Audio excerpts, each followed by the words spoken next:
So we're here now. Yes. Everything's going well. Yes. Okay. And we're on our second episode. It's very warm in here, though. Are you hot? You want me to turn the air on? I think the air would be better. Okay. I'm going to turn some air conditioning on and while you welcome the guests. I could take this shirt off, but I think it's better. Well, it's not that type of podcast. Let's put the air on. All right. Let's crank this air up here. Hey, everyone. So I'll talk a little bit while Austin's doing that. I'm back already. He's back. I'm back my already. God. You didn't even get to say a word. Not one word. Well, I'm excited to be here with you today on our second episode. I'm super stoked. And I'm even more excited because you told me before that you had something you wanted to tell me, something that happened to you. Yes. And you've been withholding it from me because I've been asking you, and you said, no, I'm going to save it for the podcast because this was special. Yes. And I don't want to hold it. I just basically can't wait anymore. I need to know. Yep. I'm sure the people want to know. Mm-hmm. So tell me tell me about this story. What happened to you? I believe you said it happened to you on Monday. It's Thursday now, so just a few days ago. What's going on? Yeah, so I was so excited to do the podcast later that day.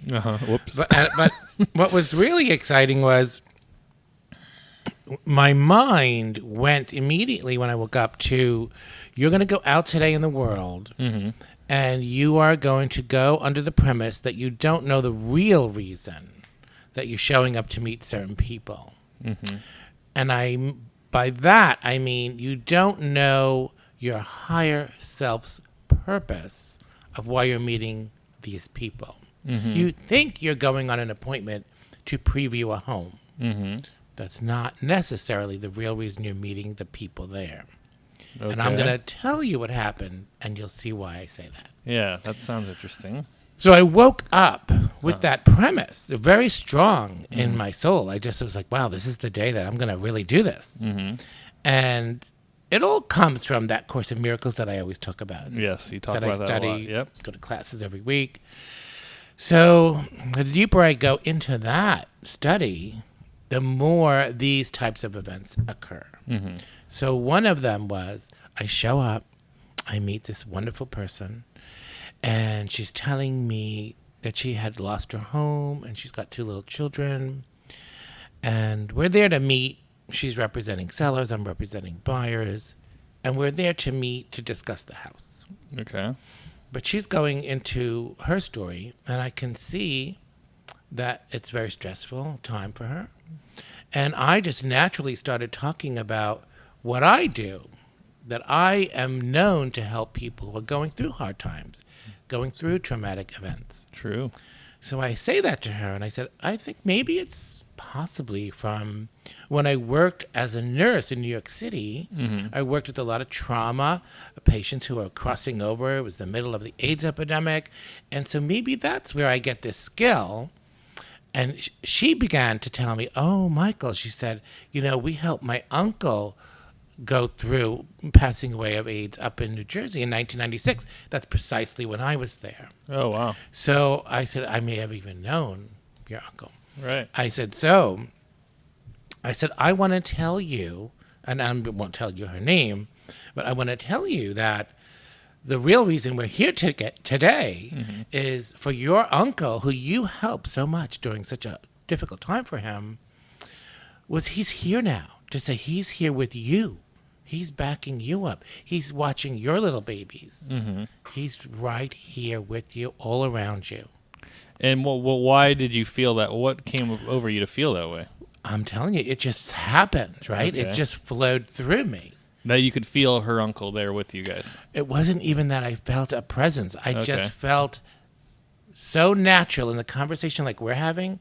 That's how the conversation went with her. Okay. And so I just said what I said to her. And I said, now that we're here and we've accomplished that piece, let's look at the house. Yeah. So we went and we go looking at the house, and it's a beautiful home. It's $3.something million. And we go in the backyard, and there's a Buddha statue. And there's a stone next to the Buddha statue. And etched in that stone says, your loved ones who have passed away are with you, around you, and have your back at all times. Wow. After you had talked about this already, then you walk out there and you see this? Correct. Wow, that is more than a coincidence, it seems. Yeah, so that's the premise of you don't know the real reason why you're showing up in any given circumstance. It includes pulling up and getting gas. Right. And talking to the person on the other side of the pump. It's like you meet these people for a reason, really. It's not just coincidence or circumstance. You weren't there. I guess your point is like, I wasn't meeting that person on that day just to show them this $3 million house. It was to basically comfort her in a way or make an impact in her life. Is that kind of what I don't know the answer, because that's the whole premise of what I woke up with. Was we never know the real reason. I still don't know the real reason. So you still don't know the real reason. Well, what good does that to you? It does wonders. Because here, etched in stone, I called the woman over and I said, "Do you see that?" Yeah. She goes, "Oh my God." She goes, "That's crazy." She goes, "That's crazy. what we were just talking about." Yeah. And I said, "I know." I go, "It's not crazy." I go, that is one of the reasons that we are together Yeah. today. Wow. It has nothing to do with this home. If we sell this home together, how wonderful is that? Yeah. But if we're out doing the work of spirit, the work of your higher self, just showing up and being present and looking people in the eye and being loving and kind, that's the real job. Yeah. The house will sell or it won't sell. Doesn't matter. Right. Because your pocketbook is going to get filled so that you can continue to go out and go eyeball to eyeball with people. Yeah. And do spirits work. Yeah. Do the Okay. human thing. We're all, the line I use a lot, and I think you like it, is we're all just walking each other home. Yeah. So I with do that like premise, you don't have to worry about anything. Yeah, you have that thing about you that, I find it fascinating because I just have a hard time looking at life the same way, that you do, as far as, you just said like, oh, well, the pocketbook will be filled. Well, it's like, but how can you live that way? Because you've got to do something to fill the pocketbook. Like, it's almost like you've seen the movie The Secret, I'm sure. And it's all about like affirmation and like, envisioning like what you want, and if you keep doing that over and over, like it will happen to you. But I always felt like the thing that movie or book it leaves out is like that you have to take action for something to happen. Yes. Your pocketbook isn't going to just fill because you keep thinking about a bunch. If you were rich, how great life would be. Correct. You have to take some type of action. So that's the part that I always have a hard time connecting, because I love when you say that. It's a great thought. But Well, let me help you. Yeah, that's what I want. I want help. I'm going to help you. Please do. So you do realize I went on an appointment for a $3 million home. Yep. So there's the inspired action. I was inspired to get up and call a client and call this person and then show this home. Yeah. But So there's the inspired action. Now, the reason I'm doing it is the piece that is out of my hands. I'm showing up in inspired action. Yes, you're not going to lay on a couch and do nothing and expect your bank account to just grow and grow and grow and grow. Yeah. But when you get quiet and listen to spirit, you do have these insights that come to you. Oh, wow, yeah, that would be a good idea if we started a podcast. That would be a good idea if I started writing down my thoughts every day. So those are the inspired actions which fill the pocketbook, which enable you to continue to go out in the world and spread peace, love, and joy. I see. So it's not about doing nothing. Yeah. But I guess like your thought is like, well, your pocketbook will be filled. Like, don't worry about that. And I find that I worry a lot about that. Right, because if we are bound by I'm the only one who can fill that pocketbook, then of course we're always going to be worried. Yeah. You'll never not be worried because anything can happen. Do you ever worry about anything? I do, which is why I study every day how to release that. And so what is your strategy in releasing that? What do you do on a daily basis that helps you kind of just de-stress? Well, there's many paths to do this. There's multiple paths to do this. I happen to really love A Course in Miracles.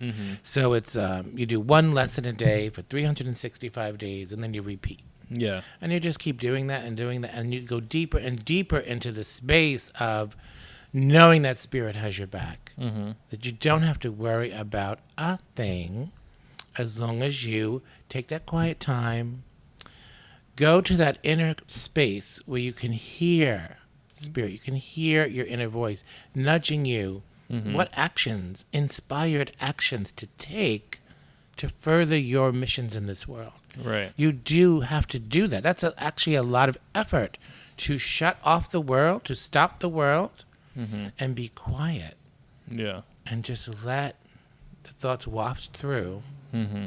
And then you can, as many thoughts waft through your brain, eventually you're going to hear some nuggets of gold. Right.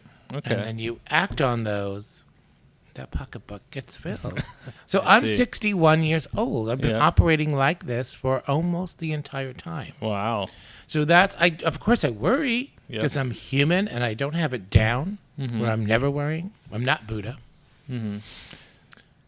Yeah. Yeah. Well, I want to ask you about taking action and habits, right? Because I know, I hope you don't mind me saying this, but you are a recovered alcoholic. Like Yeah. you had an issue. It's not a hidden thing. Yeah, it's not a hidden thing. You talk about it openly. Yeah, in here is coffee Yes. and some EAA, Yummy. amino acid. You know about that. Oh yeah, amino acids. That's good for Recovery you. for muscles. Yep. Yeah, workout.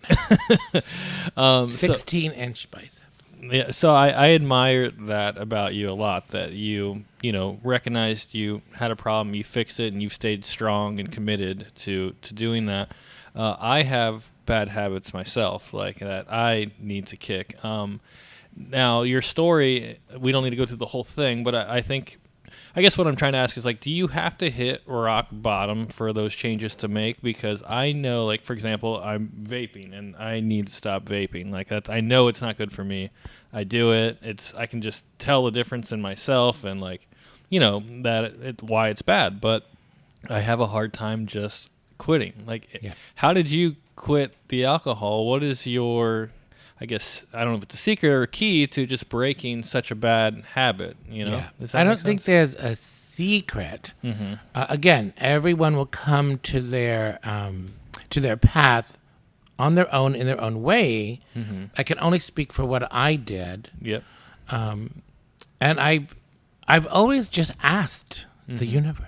I've always had that innate spiritual sense about me. What Even is when I asking was the a little universe? kid, I was like this little Buddha child. Mm-hmm. People would say, "You're a little Wiccan baby. You just go walk in the woods by yourself." And yeah, I would just meditate and just naturally talk to the Right. trees, and the Right. animals would come out of the woods, and I'd hang out with them. Yeah. So I had this unique.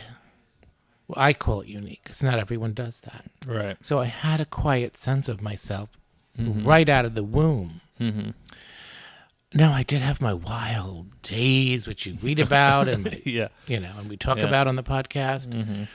However, overall, the overarching theme is I would ask for help. Yeah. I would believe, I had a faith that I will receive help Right. in some form or fashion. I would ask, say, use the word God, use the word higher self, higher power, whatever you want to say. Mm-hmm. And I would receive an answer.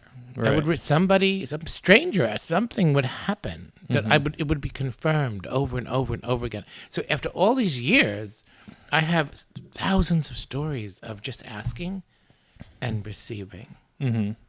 Well, so that's great. So you asked the universe for help in this situation, but where did the universe guide you? What was the steps you took to break this habit? Like, more specifically, like, what actions did you take to break? So you're specifically talking about drinking. Yes, I'm talking about drinking in this case. So I was always surrounded by really loving friends. Mhm. Always, always, always. So I have these lifelong friends that are still in my life that were with me back when I was a crazy person. fun times. You would love to be around me. Seriously. Ask them. I believe it. Yeah. So it was a good time, but clearly I was just having too much of a good time. Yep. And so they did what's called an intervention. Mm-hmm. And they got together and they said, we think it's wise if you go to Yeah. where the meeting starts at noon, Yeah. and we're going to go with you. You're going to go right now. Oh, wow. And it was an intervention on the beach in Cherry Grove. I read about it. And that's how that happened. Now, prior to that, there were multiple episodes of over drinking, and either the law said you should stop, Right. or some type of counselor said you should stop, and so it took multiple times for the final time that it stuck. Got it. So you asked, does it take hitting rock bottom? Yeah. So I wouldn't say that I was devastated in any way, shape, or form at the time that the intervention occurred, but I was headed there. Yeah. So no, I didn't have to hit my rock bottom. Right. So the answer is no, you don't have to hit your rock bottom. However, lots of people Yeah. have to do that. They have to be just bereft of anything else going on. Yeah. The only other option is to take your life. And you don't do You that. don't so do that. so then boom, what can I do? Yeah. I can stop. Was the intervention, did that kind of catch you off guard, or did you kind of have so you weren't expecting this at all from your friends? And your friends, I assume they were drinking too, right? Half of them were sober people and half were not. Oh, okay. Yeah. So, and you weren't kind of unwilling to go. You said okay right away, or were you kind of like, no, I don't want to do this? It was kind of a miracle because I was out all night, I guess. Yeah. I don't remember a whole lot. They don't tell me a whole lot of why they did it. But it was wee hours of the mornings. I was up all night, and then they were asleep, and then got up. And somehow they knew where I was. I was on the beach making a sandcastle.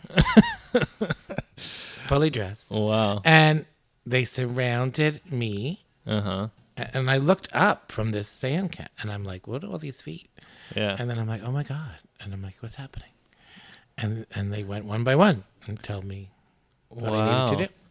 And I mean, were you I was taken by surprise. Yeah, you were taken by surprise. Were you hurt at all by what they were saying, or no? No. You just accepted it like this is. So that's the piece you were asking about. Yeah. I literally, when I say it was like a miracle, I just completely accepted it. Yeah. And I said, okay. Yeah. And off we went to the meeting. And that was my first meeting. Wow. But I was surrounded by love. I was surrounded by my life. I was one of the boys I grew up with. He was, in elementary school together. Right. Sure. So I felt very protected and secure, and maybe that has a lot to do with it. Yeah, I'm sure it does. So how do you nowadays just, we talked about earlier a little bit of the things you do to de-stress, but there's got to be those moments where, and you do such a good job about this. Like an example I can think of, we were out the other day, you and I were, and we had an interaction with someone who I thought was just completely rude to us. And I wanted to call her a couple different names when we got in the car, but you calmed me down quickly by just saying, she's probably just having a bad day, and we don't know what's going on in this person's life. And, so how do you kind of keep that perspective when you're in the middle of a heated moment like that? Or do you, like if someone's being rude to you out in public, how do you just settle in right in that very moment and say, maybe they're just having a bad day? Well, it's like when a person goes to the gym every day to stay fit, and they watch what they eat every day, and you have your days when you have your cheat day. Yeah. You have a day when you don't go to the gym, but pretty much you go to the gym X amount of days a week. You eat X amount of calories a week. You know what you're eating. Yeah. That's the same thing spiritually. It's the same thing. I study every morning. That's how I start my day. So I have a number of spiritual books I read. I go to my class, of Course in Miracles, every Wednesday. And I've been doing this for many, many years. Yeah. Many, many years. Yeah. So it's like that. Eventually, you have very strong spiritual muscles where you are not triggered into an immediate reaction of saying something that you will regret. Right. And I'm not saying it won't ever happen, but Yeah. it happens less and less and less. Yeah, and so that's through your kind of continuous training. To have it. Yeah. Well, do you think if you were to stop going to the Course in Miracles or any of that stuff, that you would lose that? Or is that something that you've been doing for so long, it's just with you? It's right now, I feel it's completely with me. And yet it's sort of like, and you could relate to the gym stuff, that, it becomes part of your life. Yeah. You don't want to let it go. Yeah. You want to go and be fit. You want to eat better. Yeah. You want to read these spiritual texts that bring peace. Can I ask you about that? The you going to the gym, the weight loss thing. What what inspired you to do that? Which I'm so happy for you. You're looking great. You can tell you've lost a lot of weight, which is fantastic. You know, we want you here as long as possible. So it's great you're taking care of your health in that way now. But what kick-started that? What made you want to get in the gym? It's a total spiritual miracle again that happened. Wow. So I guess we have time to tell you that story. Yeah, we got time. Yeah, so I was living in this great apartment. I loved it. It was in the heart of this beautiful little beach city. And I said, oh, yeah, I just love this city. You know, but my weight is a little heavy. Like, I don't know, my knees, my ankles hurt. But how do I work out if they're hurting? I can't. Yeah, You know, I was like, didn't know what to do. Right. I didn't know what to do. So you ask. I need help. I don't know how. I just need help. So I let it go. And next thing you know, there's a leak in my ceiling. And I'm like, wow, what's going on? Okay, go and call the landlord. Call the landlord. I was like, oh, Michael, we just checked it out. You've got mold. You got to get out. You got to move.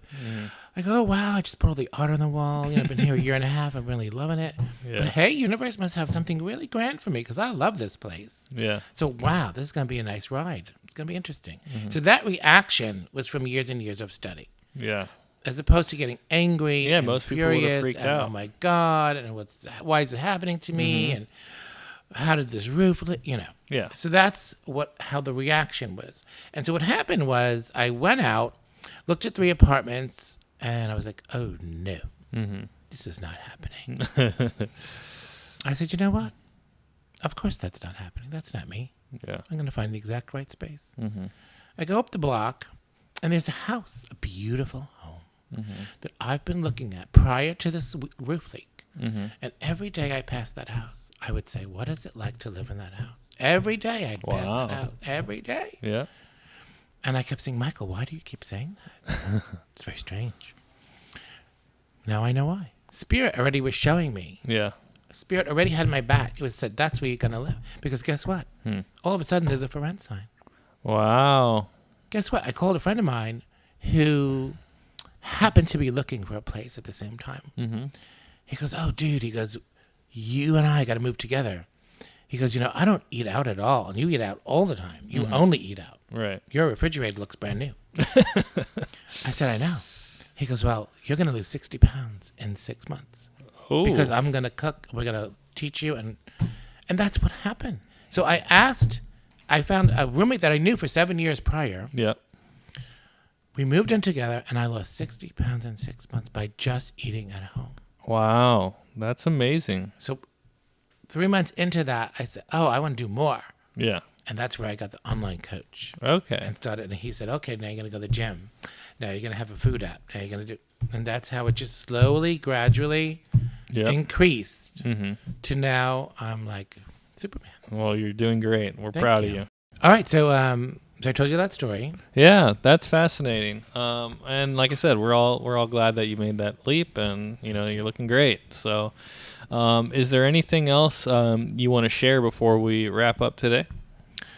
You know, I have so many stories to share. I know you do. So I think we have to like pull it out and have multiple podcasts. Yeah, We're doing like 30 minutes a pop. Yeah, it's about 30-minute episode right now. So, okay, well, good. Well, you have your Substack going. Do you want to remind people on where they can find that if they want to read it? Yeah, so Michael Pino, the number 2, MichaelPino, no spaces, and the number 2, no spaces.